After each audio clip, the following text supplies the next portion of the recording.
Whether you're a skeptic or a believer, join me, Rob McConnell, as together we'll investigate the world of the paranormal and the science of parapsychology here on the X-Zone Radio TV show on XZBN and the X-Zone TV channel on Simul TV. Since 1990, the X-Zone Radio TV show has been the place where people dare to believe and dare to be heard. Together, we'll investigate UFOs, aliens, ghosts, Bigfoot, psychic phenomenon, lake monsters, conspiracy theories, government cover-ups, the truth embargo, alien abductions, ESP, haunted locations from around the world, and so much more. With over 28 years of broadcasting and more than 4,500 individual guests, the X-Zone is truly a place where fact is fiction and fiction is reality, as evidenced by the credibility, integrity, and professionalism of the guests that we bring to our international audience. If you have seen a UFO, had a close encounter, seen a ghost, Bigfoot, lake monster, or a story that you would like to share or have investigated, contact me, Rob McConnell, by sending me your email to xzone@xzoneradiotv.com, or you can call toll-free 1-800-610-7035, extension 143, and on Skype, X-Zone Radio TV. For more information on the X-Zone Radio TV show with yours truly, Rob McConnell, visit www.xzoneradiotv.com or www.xzonetvchannel.com or simultv.com and xzbn.net. Until next we meet here in the X-Zone from our broadcast center and studios in Hamilton, Ontario, Canada, always remember, X-Zone Nation, keep your eyes to the sky and your heart in the light.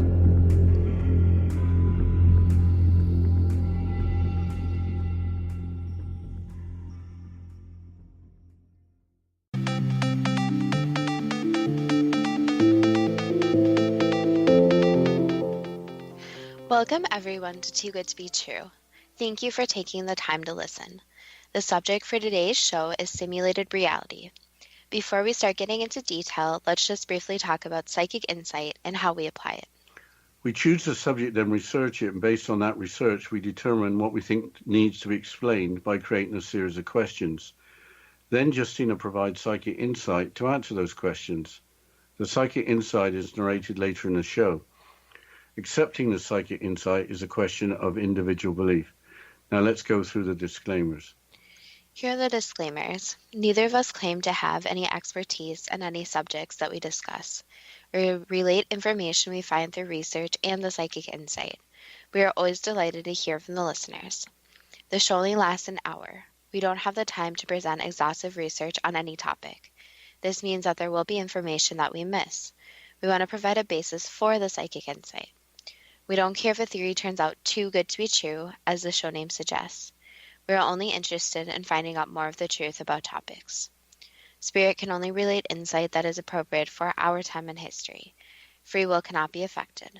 Only comments that are appropriate for our time can be given through the psychic insight.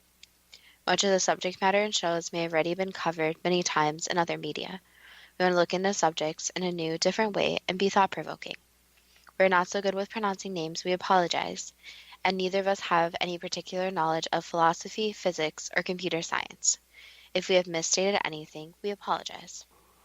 The subject of simulated reality has raised a lot of questions in the mass media. I think that the movie The Matrix, released in 1999, provides a great idea of what a human world in simulation would look like. The movie won 4 Oscars, including for its special effects. The following is the start of the plotline from Wikipedia for the Matrix movie. Quote, computer programmer Thomas Anderson, living a double life as a hacker Neo, feels something is wrong with the world and is puzzled by repeated online encounters with the cryptic phrase, the Matrix. A woman known as Trinity contacts him, saying that a man named Morpheus can explain its meaning. However, the agents led by Agent Smith apprehend Neo and attempt to threaten him into helping them capture the terrorist Morpheus. Undeterred, Neo later meets Morpheus, who offers him a choice between a red pill that will show him the truth about the Matrix and a blue pill that will return him to his former life. After swallowing the red pill, his reality disintegrates and Neo awakens naked, weak and hairless in a liquid-filled pod among countless other connected by cables to an elaborate electrical system. He is rescued and brought aboard Morpheus's hovercraft, the Nebuchadnezzar. As Neo recuperates, Morpheus explains the truth. In the 21st century, intelligent machines, robots, wage war against their human creators. When humans blocked the machines' access to solar energy, the machines retaliated by harvesting the humans' bioelectric power. The Matrix is a shared simulation of the world as it was at the end of the 20th century, where the harvested humans' minds are pacified while their bodies are contained in pods. All free humans live in Zion, the last refuge in the real world. Morpheus and his crew are a group of rebels who hack into the Matrix to unplug enslaved humans and recruit them. Their understanding of the simulated reality enables them to bend its physical laws, granting them superhuman abilities. Morpheus warns Neo that death within the Matrix also kills the physical body, and that the agents are powerful computer programs that eliminate threats to the system. Neo's prowess during the virtual combat training leads credence to Morpheus' belief that Neo is the One, an especially powerful human prophesied to free humans and end the war, unquote. The animation of computer code representing the activity of the reality inside the matrix, with the appearance of green falling rain on a black background, remains iconic. I think the same applies to the character Morpheus, with his shaved head and reflective dark glasses. In Greek mythology, Morpheus was the god of dreams, with the ability of appearing in the dreams of mortals in any form. When you are dreaming, it does seem like it's real. Maybe the writers were making an analogy, but I think we have to mention Elon Musk, because he has brought the idea that we are all actually living in a simulated reality into the headlines, originally in 2016. I think before we do, I'd like to mention a couple of television shows, starting with a two-part episode from the original Star Trek series called The Menagerie from 1966. A two-part episode was made using footage from an unaired pilot called The Cage. How did simulated reality come into the storyline? I don't think it was called simulated reality, but humanoid aliens called the Teleusians living on the planet Talos 4 had the power to create illusions indistinguishable from reality. Long story short, by living on the planet, the disabled and disfigured Captain Pike, former captain of the Enterprise, could live a normal life along with a female companion called Vina. They had both been injured in the same crash of a survey ship on the planet some time before. In reality, Vina is much older than Captain Pike and badly deformed. By living on the planet with the help of the Teleusians, they both would live injury-free, youthful lives. Off the planet, Captain Pike was unable to move or communicate other than by answering yes-no questions with the aid of a device operated by his brainwaves. With alien technology, a virtual or simulated reality described as illusionary was created for Captain Pike and Vina on Talos 4. What is the next television show?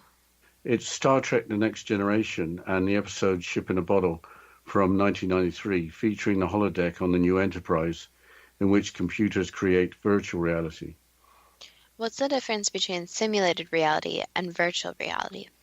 Wikipedia provides an explanation as follows, quote, simulated reality is the hypothesis that reality could be simulated, for example, by quantum computer simulation, to a degree indistinguishable from true reality. It could contain conscious minds which may or may not be fully aware that they are living inside a simulation. This is quite different from the current technologically achievable concept of virtual reality. Virtual reality is easily distinguished from the experience of actuality. Participants are never in doubt about the nature of what they experience. Simulated reality, by contrast, would be hard or impossible to separate from true reality. There has been much debate over this topic, ranging from philosophical discourse to practical applications in computing, unquote. Can you explain more about the holodeck and its virtual reality? Wikipedia describes the holodeck as follows, quote, the holodeck is a fictional plot device from the television series Star Trek. It is presented as a staging environment in which participants may engage with different virtual reality environments.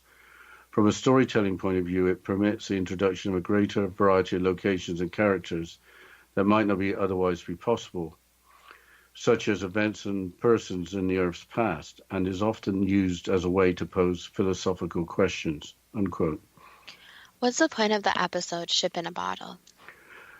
The plot is convoluted, but I'll do my best. Moriarty, an evil genius, is the nemesis of Sherlock Holmes, with both, of course, fictional characters. Moriarty was recreated in a previous holodeck virtual reality, which then restarted, seems to have a bug. Moriarty demands to be taken off the holodeck and given his freedom. Moriarty appears to have stepped off the holodeck by using mind over matter. To continue the plot, here's a quote from the website Jammer's Review. Quote, Data discovers that Moriarty didn't actually step off the holodeck, but instead used clever sleight of hand to make it appear so. Picard, Data, and Barclay are actually still on the holodeck, trapped in an elaborate simulation of the Enterprise that Moriarty devised in order to manipulate the entire situation. Picard unwittingly gives his access codes to the holodeck version of the computer, which in turn gives them to Moriarty, who uses them to control the ship. Unquote. Data is a synthetic life form with advanced artificial intelligence, a lieutenant commander whose character is analogous to Spock from the original series. Picard is Captain Jean-Luc Picard, the ship's commander, and Barclay is one of the crew, an engineer. So what happens next? The same article shows just how clever the writers were. The Countess referred to as Moriarty's companion. Quote, and I like the appropriate turn of tables where once Picard and Data realize that they've been duped by Moriarty's illusion, they then use the same trick on him, creating a holodeck within a holodeck and then giving him exactly what he wants, an escape to a real world by creating the illusion of a world outside of the holodeck, even though he never leaves it. Ultimately, Moriarty and the Countess are able to tour the cosmos inside the confines of a computer program that runs inside a little cube. Picard's closing line on the nature reality provides a story of perfect note of whimsy, suggesting our own reality may simply be built upon perspectives stemming from the knowledge available to us. All this might just be an elaborate simulation running inside a little device sitting on someone's table, unquote. So Picard is questioning whether we are all living in a simulated reality, something that Elon Musk claims. Yes, long before Elon Musk, there was René Descartes, the famous French philosopher, mathematician, and scientist, born in 1596, who came up with the dream hypothesis. The following is from Wikipedia. Quote, dreaming provides a springboard for those who question whether our own reality may be an illusion. The ability of the mind to be tricked into believing a mentally generated world is the real world means that at least one variety of simulated reality is a common, even nightly event. But I think we'll have to continue with this quote after the break. Yes, we'll continue with this quote.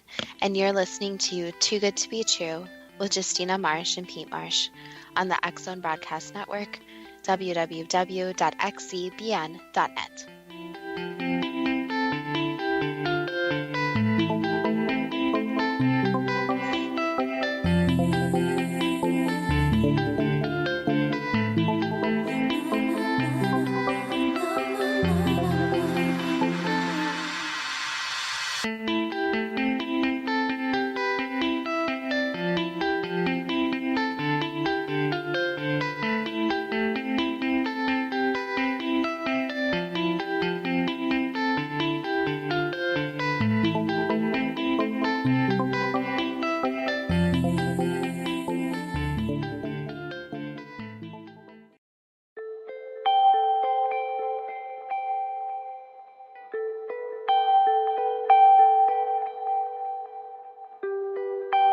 It's hard to listen to the news without realizing we're living in volatile, unprecedented times. Yet never has there been such an opportunity to transform the human condition. As old structures fail, where can we find the guidance to co-create a better way? Find Your Path Home is an ever-evolving, leading-edge information, education, and healing resource center designed to support and guide you on your path to unity and enlightenment. Based on sound principles employed by shaman worldwide, we provide techniques that can support you through the current transitions, offering online shamanic classes, international long-distance shamanic healing sessions, complimentary Mission Evolution radio episodes and Stairway to Heaven TV vignettes, seminars, retreats, and much more. All of this can be found on findyourpathhome.com. So I was watching the X Zone TV channel last night when I was abducted by aliens, and they kept repeating to me over and over again, simultv.com, simultv.com. What's simultv.com? That's what I asked them. They had it written on the side of their UFO. How do you spell that? UFO. No, I mean simultv.com. simultv.com. simultv.com. Right. simultv.com. Interesting that you were abducted by aliens in a simultv.com UFO last night. Oh, yeah? Yeah. Now that you mention it, I remember now last night I was awakened from a deep sleep. My great-grandmother was standing there. She said she'd come from the hereafter to tell me about simultv.com. She even spelled it out for me. simultv.com, sonny boy. simultv.com. simultv.com, sonny boy. Wow. Yeah. Guys, you'll never guess what my psychic guru just told me. simultv.com. Exactly. Are you guys psychic too? Of course. We all know about simultv.com. simultv.com.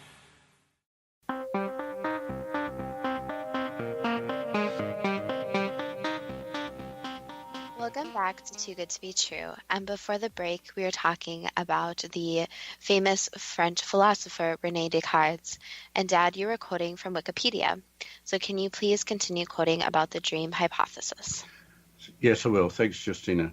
Those who argue that the world is not simulated must concede that the mind, at least the sleeping mind, is not in itself an entirely reliable mechanism for attempting to differentiate reality from illusion.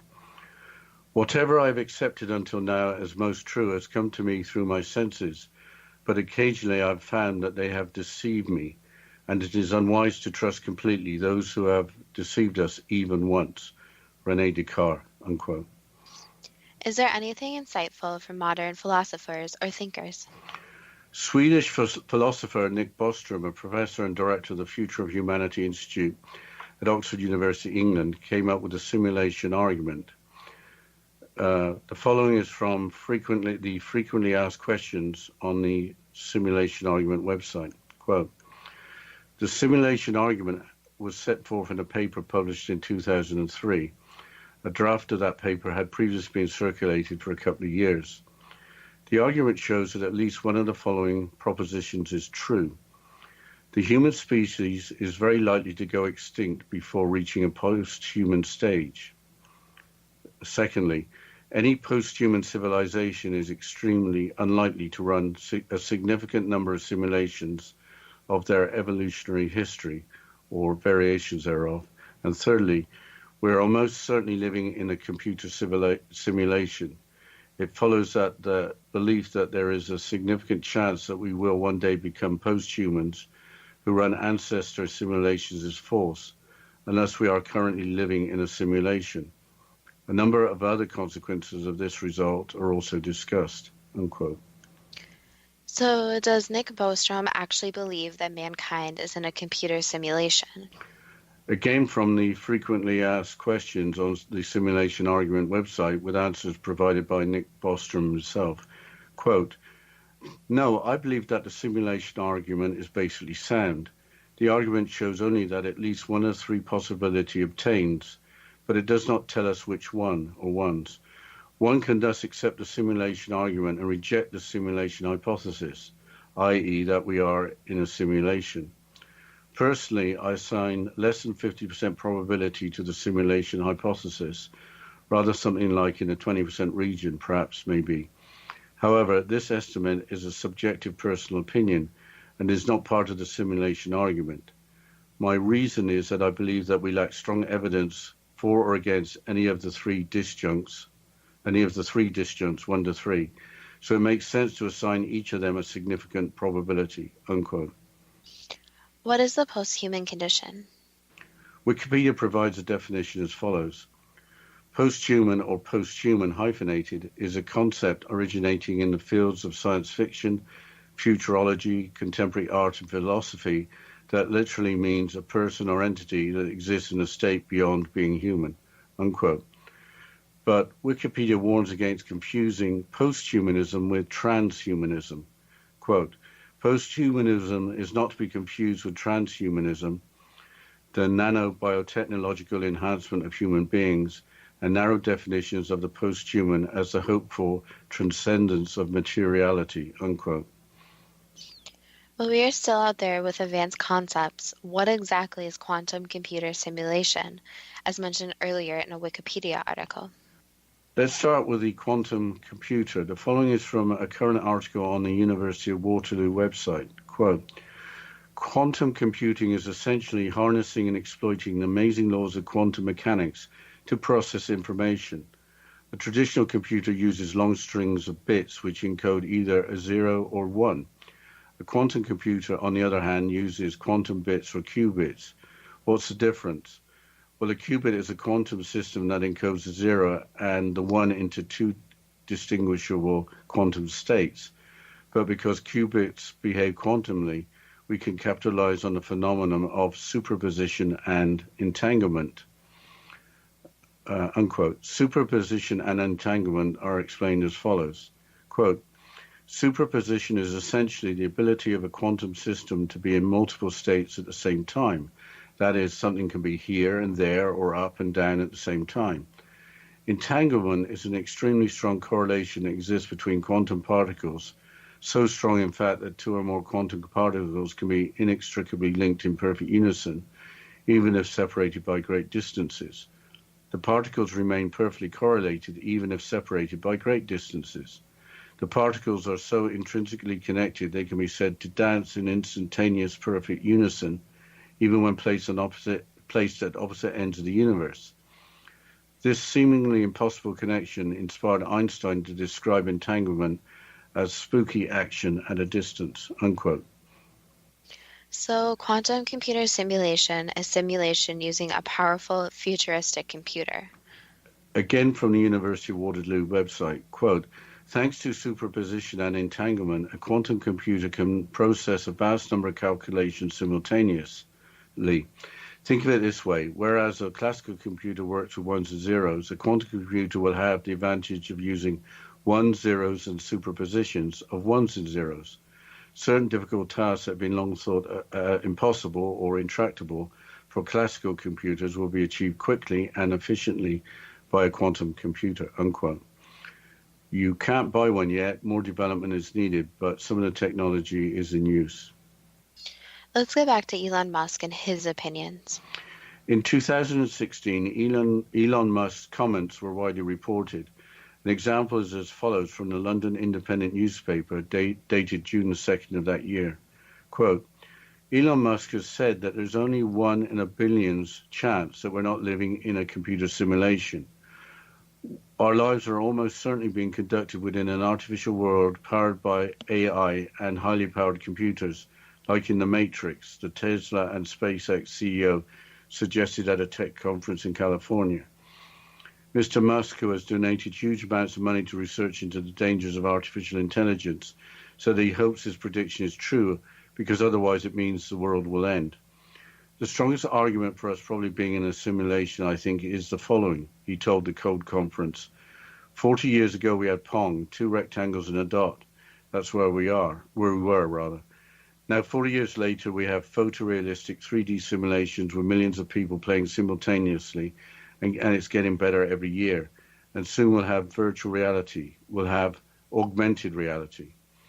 If you assume any rate of improvement at all, then the games will become indistinguishable from reality, just indistinguishable. He said that even if the speed of those advancements dropped by 1,000, we will be still moving forward at an intense speed relative to the age of life, unquote. Has anyone else famous expressed an opinion? Following Elon Musk's comments in a broadcast from September of 2016 entitled Neil deGrasse Tyson Says We Could All Be Living in the Matrix, the well-known astrophysicist commented as follows, quote, speaking on CNBC's Squawk Box on Wednesday, Tyson explained the chain of reasoning. If you have tremendous computing power, he said, you could simulate every possible thing that could occur, including the neurosynaptic firings in the characters you create.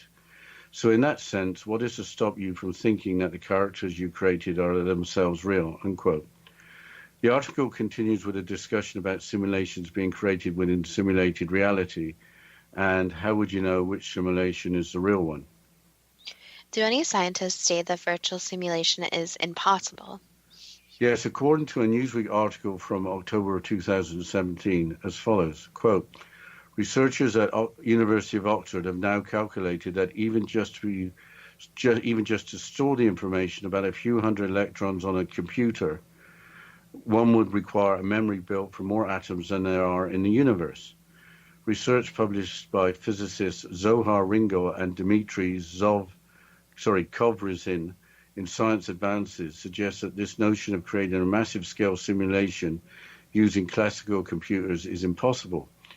This is due to something known as the quantum Hall effect, which causes a simulation to become exponentially more complex as the number of particles increases. If the growth is exponential, or in other words, if for every extra particle one has to double the number of processors, memory, etc., then this task becomes intractable, the researchers state, unquote. Is there an alternate description for human perception? Sleeping prophet Edgar Cayce often invoked three terms to describe human existence. Spirit is the life, mind is the builder, physical is the result. That would suggest that the physical world is not the entire reality. With that, it's time for the first question. Why was the movie The Matrix made? Basically based on the principle that there are alternate realities and everything isn't exactly what it actually is. So it is based on a bunch of different ideas put together in movie form, where maybe what people see isn't exactly always true. Does it provide a realistic picture of what simulated reality could be like? There's the question of what it would look like exactly like, but the simple answer is yes. It provides how the world could possibly look like, yes. The name Neo means new. Was the character Thomas Anderson called that because he would be new to the Matrix? Yes. I think we don't have time for another question before the break, so if you could take us into the break, Justina. Yes, we'll continue with the questions and psychic insight about simulated reality after the short break.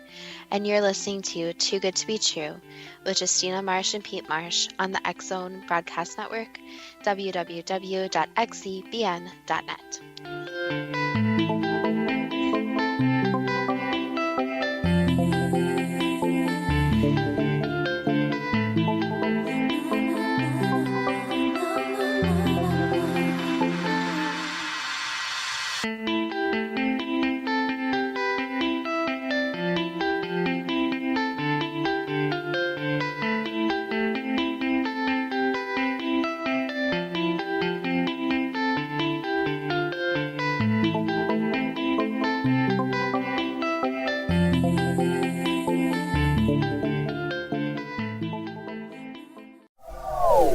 They are here, and they've been here for thousands of years, making their presence known in the shadows. They might be seen by a lonely motorist on a deserted road late at night, or by a frightened and confused husband in the bedroom he is sharing with his wife. But who are they? What do they want? Why are they here? Perhaps most concerning, has the government been aware of their presence all along? The new book by rel-mar, UFO Disclosure, the 70-year cover-up exposed, delves into the world of UFOs. Can full disclosure be soon?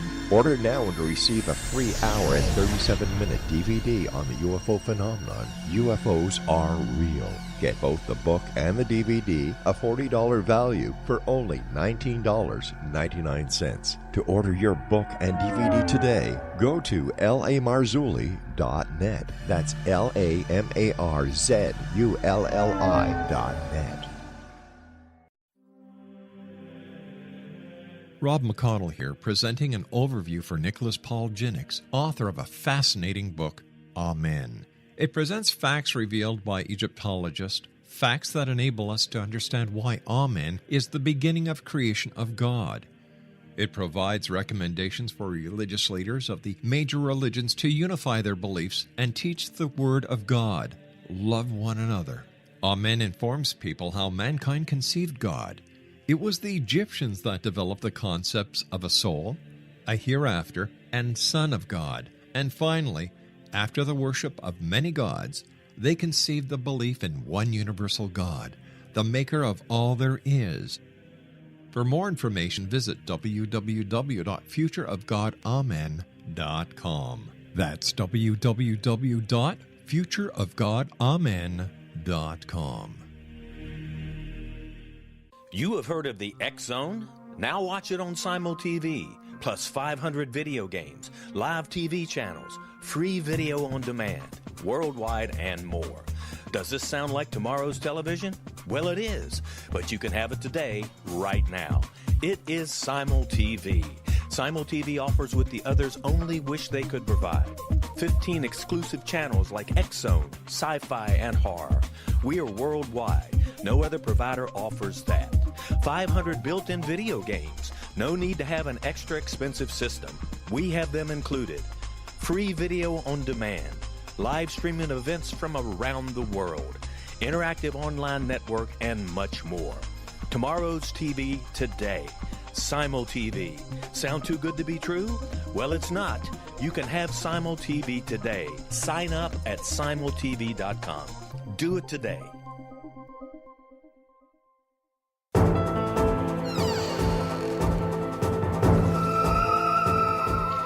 Welcome back to Too Good to Be True.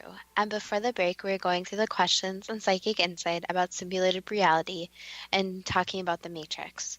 So, Dad, can you please continue with the questions? Why did Trinity have that name? Is there a connection with her character and the number 3? Yes, and also the Trinity, relating it back to God and what is thought of as the Holy Trinity. Was it also because there were 3, including Trinity, Neo, and Morpheus? And also because of the multiple layers, not just the people, the multiple layers of the realities. There was a reality outside of the simulated reality and the simulated reality. Was there another reality?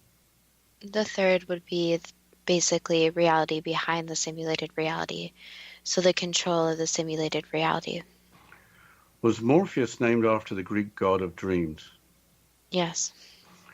Is there anything significant in Is there anything significant in the idea of enslavement with the creation of a reality that provides the illusion that slaves aren't actually slaves? Yes. So yes, the topic can be related to multiple different subjects. For example, when someone is in their own reality, even when it's considered real life, sometimes they find something just normal. For example, if someone is held hostage or kidnapped, after a while, there's actually different conditions that can be at play, with a person accepting the reality and plays into it. So this goes back to the concept that everyone's realities are different, and some people are more accepting of some of the treatment versus other people. Why was the choice of being shown the truth about the Matrix or be returned to the former life represented by the red pill and the blue pill? Basically, the two choices are very simple, since neither is more, you could say, more significant than the other. The person has to make that personal decision.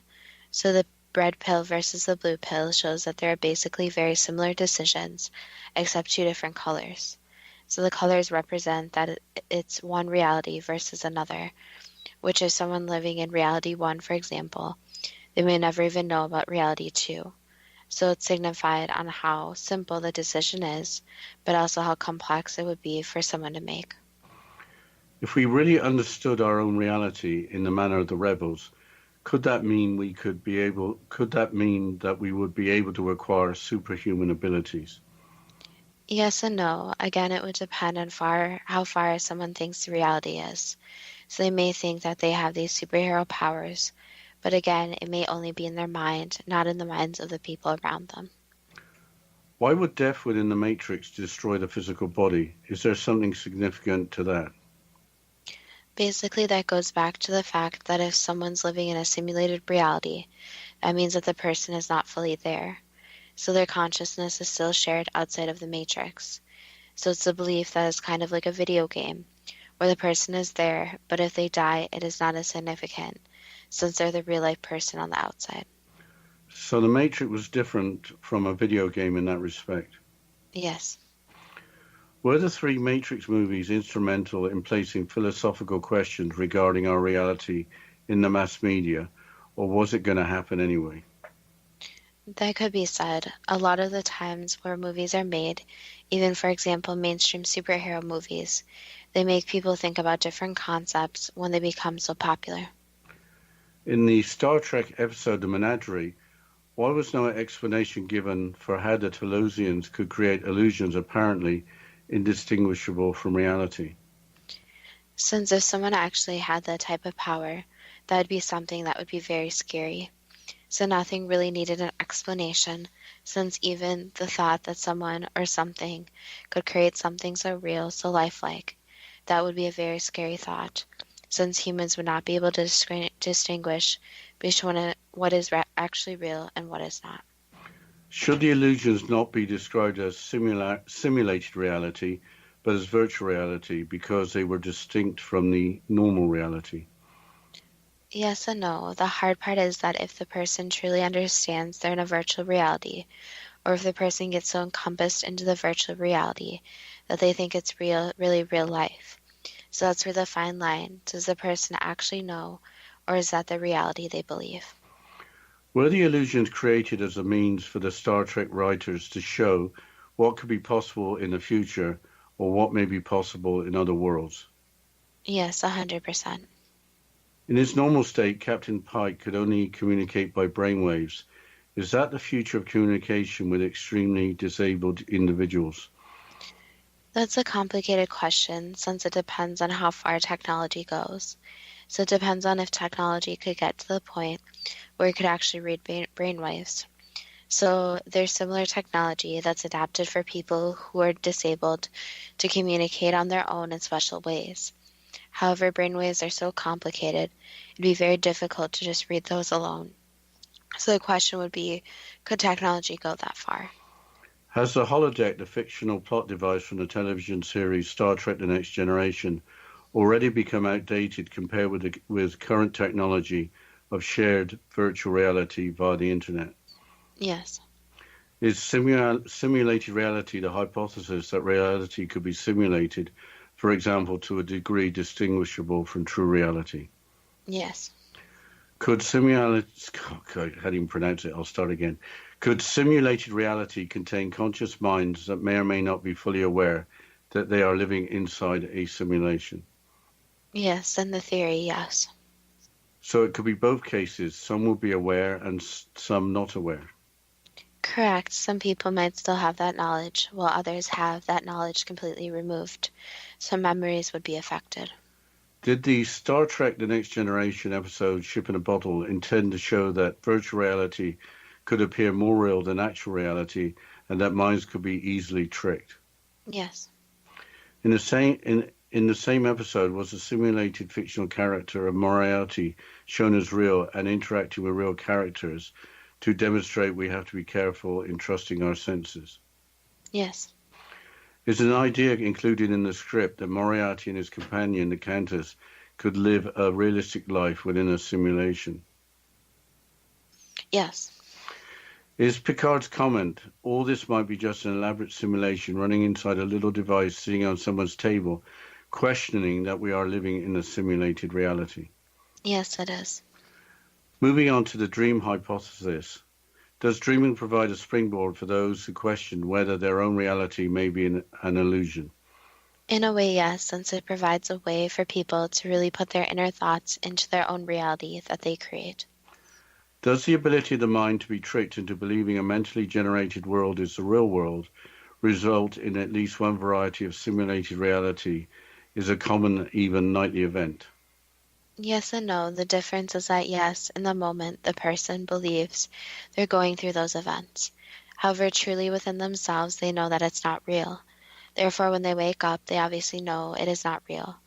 And in the back of their minds, even during the dream, there's a little part where you know you're dreaming and it's not reality. Was René Descartes correct in stating that his senses occasionally deceived him and it was unwise to trust them completely, implying that the mind may not always interpret reality correctly? Yes, there are possibilities where some people may actually create their own reality in a way. So, for example, if people create hallucinations, or if something in their brain goes a little off, they may see, hear, even sense things that aren't actually there. Regarding Nick Bostrom's simulation argument, is at least one of the following propositions true with different probabilities? 1. The human species is very likely to go extinct before reaching a post-human stage. 2. Any post-human civilization extremely unlikely to run a significant number of simulations of their evolutionary history. 3. We are almost certainly living in a computer simulation. Those are complicated to answer, but basically anything is and is not possible. So there's always the possibility that somewhere, someone is running a simulation where people are involved in that. However, again, yes, there are limitations to humans, but it is also the point in time. So the future cannot be projected to say what humans could or would be capable of. Is there any other possibility? Yes, of course, there are many different possibilities. So if the human mind can think it, it's usually a possibility. What might the post-human condition mean? Would it involve humans becoming godlike? In a way, yes, where they become more of an ultimate being. So from a human standpoint, they would be less human and more invincible in a way.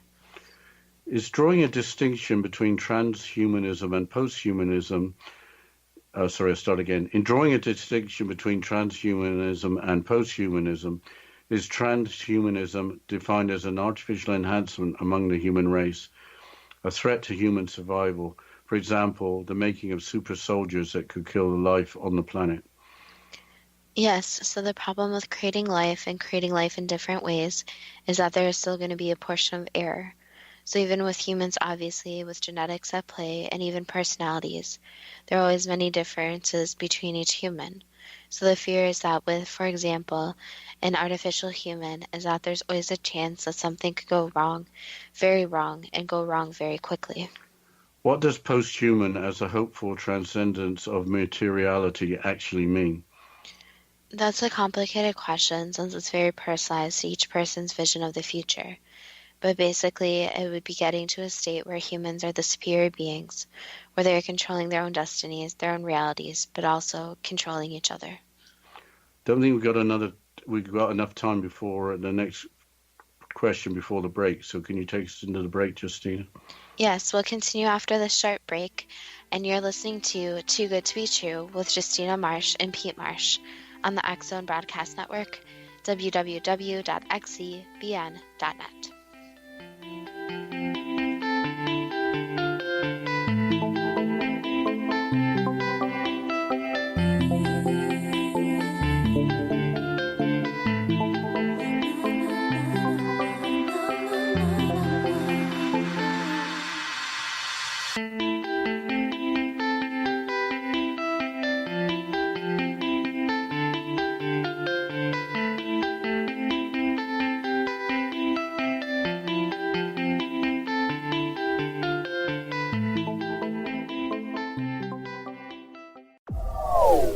They are here, and they've been here for thousands of years, making their presence known in the shadows. They might be seen by a lonely motorist on a deserted road late at night, or by a frightened and confused husband in the bedroom he is sharing with his wife. But who are they? What do they want? Why are they here? Perhaps most concerning, has the government been aware of their presence all along? The new book by rel-mar, UFO Disclosure, the 70-year cover-up exposed, delves into the world of UFOs. Can full disclosure be soon? Order now and receive a free hour and 37-minute DVD on the UFO phenomenon. UFOs are real. Get both the book and the DVD, a $40 value, for only $19.99. To order your book and DVD today, go to rel-marzulli.net. That's LAMARZULLI.net.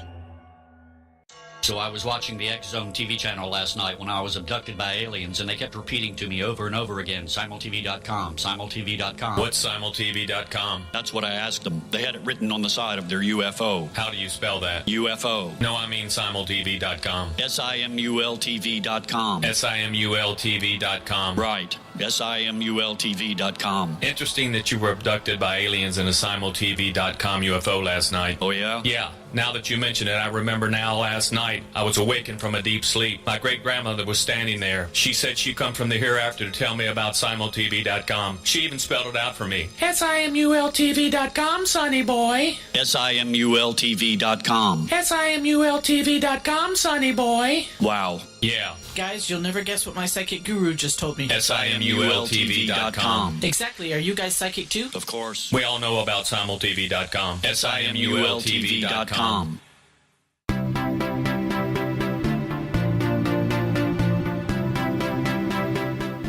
Welcome back to Too Good to Be True. And before the break, we are going through the questions and psychic insight about simulated reality. Dad, can you please continue with the questions? What can you say about quantum computing that uses quantum bits or qubits that encode the 0 and the 1 into two distinguishable quantum states? That's a very complex question, but a simplified answer would be that with the computing and how fast it's going and the different quantum states, there's just not enough known about it. So there is a lot more information that needs to be studied. However, with messing with computers and technology, there needs to be this wary bit that sometimes computers can be too much. And there is a state here computers can be overwhelming for humans and actually change their perception of reality. What does it mean when qubits are described as behaving quantumly? Basically, the unpredictability and the predictability. So just like most particles in quantum states have a certain path that they may follow, there's also this unpredictability of what may happen. So there's a lot of predictability, but also unpredictability. Does superposition mean the ability of a quantum system to be in multiple states, including here and there, or up and down at the same time? Yes, basically being able to be in many different places and energies, you could say. Is entanglement an extremely strong correlation exists between quantum particles, resulting in two or more quantum particles being linked in perfect unison, even if separated by great distances? Yes. How can this be explained in simple terms? Basically, the energy is split into two, so the energies in a way are connected by the small energetic cord. However, half the energy is in one place, while the other half the energy is in another place. What does quantum entanglement mean in terms of the interpretation of space and time via the five senses, with the apparent impossibility of particles being linked while being separated over great distances? Basically, this means that there's the possibility that in the timeline and the particles could be at the same place at the same time, but not actually know it. So it could be aware that they are connected, but there's no realization that there is this connection. If extremely powerful quantum computers become cheap and readily available, is there the danger that people will want to live in virtual realities created for themselves? Yes, 100%. As stated by Elon Musk, is there only a 1 in billions chance that we're not living in a computer simulation? Those numbers are slightly skewed, but there is this issue that anything is still possible. So even if there's a small chance of something happening, there's always a small possibility that it could happen. Are our lives being conducted within an artificial world powered by artificial intelligence and highly powered computers, as in the Matrix? That's a very complex question, since humans in general are set up in a world that there is this unknown of what is controlling it. However, it's not controlled by a computer, but there needs to be an understanding that reality is what a person perceives. So the current reality is whatever a person makes of it. Is there the potential danger that misuse of artificial intelligence will result in the end of the world? Yes. With the historic rate of improvement, will computer games become indistinguishable from reality, just inevitable? There are already some that exist that a person could actually believe that they are in the video game or virtual reality, so it already exists. As stated by Neil deGrasse Tyson, with tremendous computing power, could every possible thing that could occur be simulated, including the neurosynaptic firings in the characters that you create? Yes, but however human brains are so complicated, there would be some subjects that would still have the understanding that it's not real, so it depends on the individual person. With powerful enough computing, would it be possible to create simulations within simulations? 100% yes. It's like playing a video game where there's different video games within that video game. Again, with powerful enough computing, would there only be one real world and everything else a simulation, as in the Matrix movies? That's plausible, yes. What can we learn from the Matrix movies? Do we have to be careful of what we wish for in terms of technology? Yes, 100%. So the problem is with virtual reality and with even AI, some people will push it to its limit. So you have to think about the physical effects and the emotional and psychological effects. So for example, if someone is playing in a virtual reality and they die, what type of psychological, even physical symptoms would manifest in that person in the so-called real world?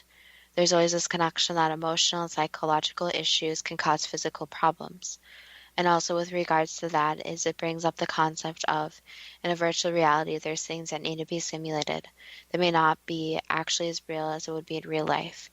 For example, a baby being born or the small moments in life, such as the weather. So there are many factors in play here. However, it can be dangerous for a person's well-being. Modern theoretical physics demonstrates that parallel universes are possible. How could simulated reality create parallel universes?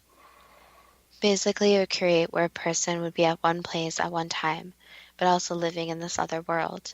So it wouldn't exactly be a parallel universe, but instead it would be more where the person is not fully conscious of where they are. So with parallel universes, that's kind of like the soul is split into multiple places. However, with a virtual reality experience, the soul is still intact in the physical body. And so the person's conscious or awareness is more traveling into the virtual reality. So the physical body and the soul remain intact. As researched by Zohar Ringel and Dmitry Kovrizin, is it correct that even just to store the information about a few hundred electrons on a computer would require a memory built from more atoms than there are in the universe? Not exactly, no. So with data, yes, it would be very complicated. But with more advanced technology, there's always something that's a workaround. Is massive scale simulation using classical computers impossible? At this point in time, yes, since that would mean putting each person in the same reality and having the processing power to keep them in there. Does the quantum Hall effect result in the simulation becoming exponentially more complex as the number of particles increase? Yes. What did sleeping prophet Edgar Cayce mean by stating, spirit is the life, mind is the builder, physical is the result? Basically, where everything goes together as one. So if you don't have your physical body, that means your whole being has nowhere actually to exist in that reality. So basically, he was saying the physical body on earth is what makes a person a person. Why is the possibility of the existence of a supreme being or God not part of the simulated reality debate? That's a difficult question, but the basic answer is because if there was a God, then they would make it so it wouldn't be this reality.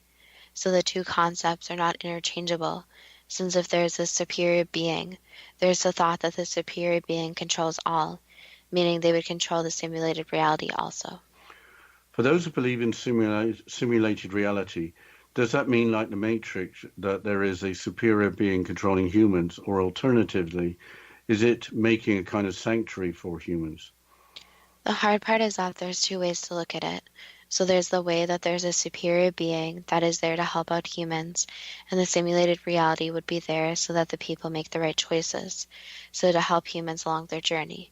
However, there's also the perspective that might be some superior beings who's using humans as more of a scientific experiment. So pushing humans through hard events, putting them in hard scenarios where the humans have to adapt to these. So this is the hard part. That's a very personal decision. What is the simulated reality really there for? Is it there for something positive or something negative? And if you're going with movies such as The Matrix, it may not be the best intention if something like that existed. What can we learn from the mainstream media debate regarding the nature of our reality and notable individuals publicly conjecturing that mankind's true reality is simulated reality? The biggest takeaway is that even if it was a simulated reality, a person's reality is what they make of it.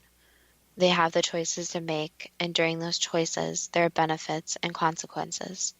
So if a person decides to believe that this is not the reality, they may make different choices. So it's best to live in the present, and yes, questioning is fine, but to make reality as positive and as beneficial as possible. So a person only lives once, and even if there was everything controlling by simulated reality, the question for those people would be, would you do anything different? Is there anything in your life you would do different?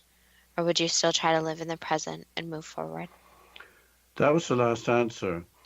Is not being in a simulated reality too good to be true? That depends on what you are prepared to believe.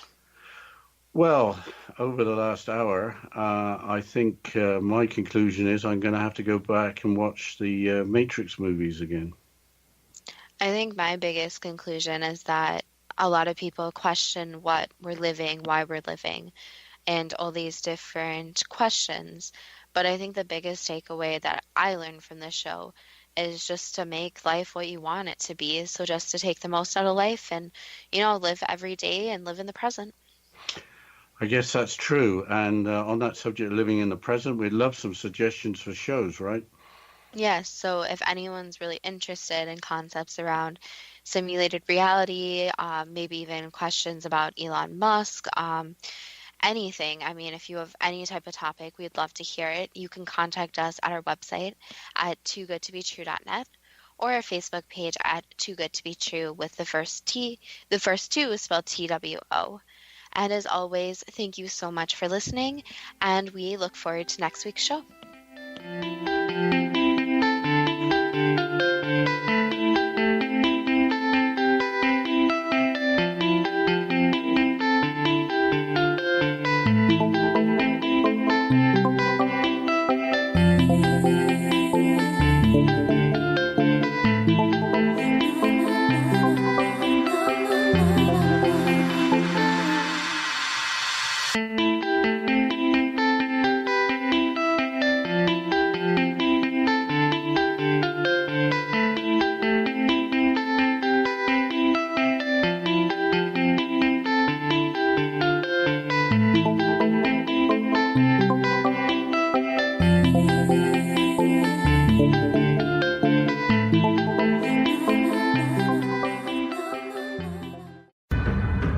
If you are looking for a safe, zero-calorie natural option to the harmful artificial sweeteners on the market today, Just Like Sugar is what you're looking for. Just Like Sugar is a wonderful natural alternative for those health-conscious people who choose a calorie-restricted diet with a great, pure, sweet flavor that tastes just like sugar. Just Like Sugar is a great natural option for people suffering from diabetes and may be useful in restricted diet programs where standard sugars are not allowed and does not cause a laxative effect of some other sweeteners.